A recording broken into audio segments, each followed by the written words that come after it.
Hello everybody, Tyranno here, and welcome back to the Kings of Battle dev server. And today we're taking a look at the Chinese PLZ-83, which is coming in at battle rating 6.3 rank 4 between the Su-100 and the M113A1. Now as you can see, this is a self-propelled artillery vehicle, so we've got a lot of these in this update. Of course the Americans and Germans and British and Italians all got M109 variants. So this is a very artillery-themed update so far.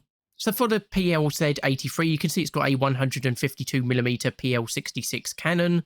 It's got a reload rate of 17.3 seconds and a first stage ammo storage of 10 shells. It's got a vertical guidance of -5 degrees to +65, a targeting speed in the horizontal of 5.9 degrees a second, and in the vertical of 4.5 degrees a second.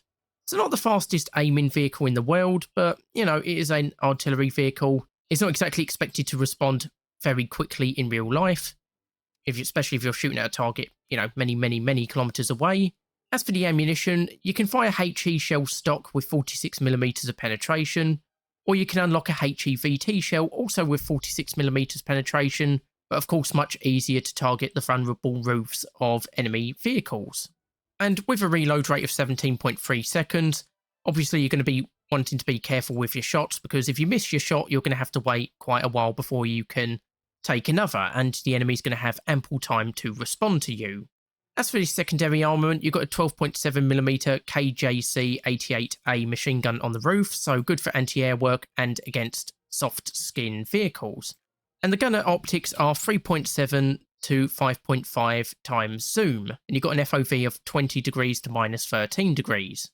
Armour to be expected is very light. The turret maxes out at about 30mm.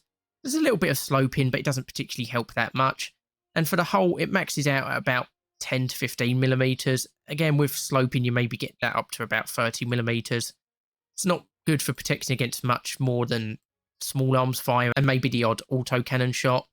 The sides are not particularly great either, maxing out at 15mm, and same for the rear, although the rear is only 10mm, and the roof armour is also only 10mm, making this extremely vulnerable to enemy aircraft. Mobility is okay. It's got a top speed of 35 miles per hour when going forward on 5 gears, and a top speed in reverse of 5.3 miles per hour on 1 gear, and that's with a stock 460 horsepower engine. Then if you look inside the tank, you can see we've got a little bit of rolled homogeneous armour inside to provide some additional protection, but it's only 5mm plate, so it's not going to be particularly great. But the driver is encased by this RHA armour, and he's at the front here in the hull. Meanwhile, the rest of the crew is in the turret. So you've got your gunner, 2 loaders, and your commander, bringing our total crew count to 5. And other than that, there's not really anything else to unlock for this vehicle. There's no night vision devices or thermal vision devices, no laser rangefinders or anything for long-range shooting. So yeah, this is a good addition to the Chinese tech tree, but there is a reason it's at battle rating 6.3. You would not really want to be taking this up against higher tier vehicles. It would just really struggle. And I could see this going to 6.0 depending on how it performs in-game. I think 6.3 is good for the moment, but like I say, have to see how it performs in-game. But yeah, I think this is a very good addition to the Chinese tech tree. Now, unfortunately, I can't take this for a test drive because I haven't got this far down the Chinese tech tree. But so far, this looks to be a decent vehicle for the Chinese tech tree. Nothing groundbreaking, to be honest. And I can see some players struggling to use it because you've only got access to high explosive shells. But I think in the hands of a decently experienced player, this will do very well. Anyway, just a quick video for today. Hopefully you've enjoyed it. Hopefully you'll join me for the next one.